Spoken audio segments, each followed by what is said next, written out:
Hello, good morning বন্ধুরা। সোনাতরি ব্লকে তোমাদের অনেক অনেক স্বাগত। কেমন আছো তোমরা? আমরা তো গোবিন্দের কৃপায় খুব ভালো আছি। ওখানে তো ওয়েস্ট বেঙ্গলেতে এখন খুব বৃষ্টি হচ্ছে, আমাদের এখানে কাঠফাটা রোদ্দুর, তো আকাশ পাতাল পুরো ওয়েদার ডিফারেন্স। যাই হোক, আর এই যে সকাল সকাল বাবি সব ফুল নিয়ে চলে এসেছিলো, আমি অনেকখানি মালা গেঁথে ফেলেছি, আর এখনও একটু বাকি আছে। এই যে এতটা গেঁথেছি এর, আর বাকি ফুলগুলো দিয়ে গাঁথার পর তোমাদেরকে দেখাচ্ছি যে কেমন লাগছে আমার গোবিন্দকে। আর তোমরা সবাই বলো তোমাদের বৃষ্টি দিয়ে কেমন লাগছে, ওই ওয়েদারটা বেশি ভালো লাগছে না রোদ উঠলেই বেশি ভালো লাগে? তোমরা আমাকে জানাও। আর আমি মালাটা করি, তারপরে তোমাদেরকে দেখাবো। দেখো, আর কটা মাত্র ফুল বাকি আছে, এইগুলো গেঁথে নেব।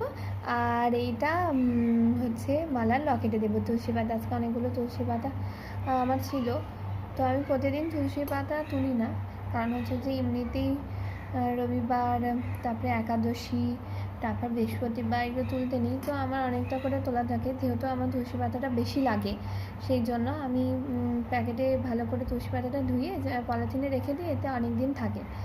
তো এই যে দেখো কেমন হয়েছে চাপপাড়া, কেমন লাগছে তোমরা প্লিজ আমাকে কিন্তু একটু কমেন্ট করে জানিও, হ্যাঁ, কেমন লাগছে। এরপর পুরোটা আরও করে নিই, তারপর তোমাদেরকে আরও পুরোটা দেখাবো, ঠিক আছে? চলো।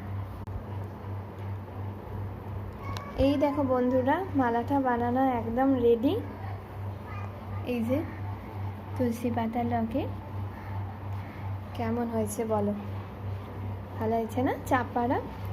হ্যাঁ, এতটা চাপ করে করার জন্য অবশ্যই অনেক ফুলের প্রয়োজন, তার জন্য পুরো ক্রেডিটটাই বাপিকে দেওয়া দরকার, কারণ সকালবেলায় উঠে এত ফুল কালেক্ট করা সত্যিই একটু চাপের ব্যাপার। তারপর অনেকেই তো ফুল তোলে, তো বাপি সকালে উঠে প্রত্যেক দিন এই কাজটা আমার প্রচুর করে দেয়। আর অনেক অনেক মানে এত ফুল তোলা একটা একটা করে সত্যি একটু চাপে। তো দেখো কেমন হয়েছে, ভালো লাগছে না? এই যে আমার গোবিন্দ, এবার তার গলায় পরিয়ে দেব। চলো বলো বন্ধুরা, আমার মালাটা পরিয়ে কেমন লাগছে,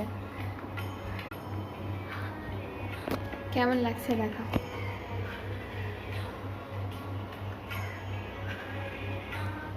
সুন্দর লাগছে না?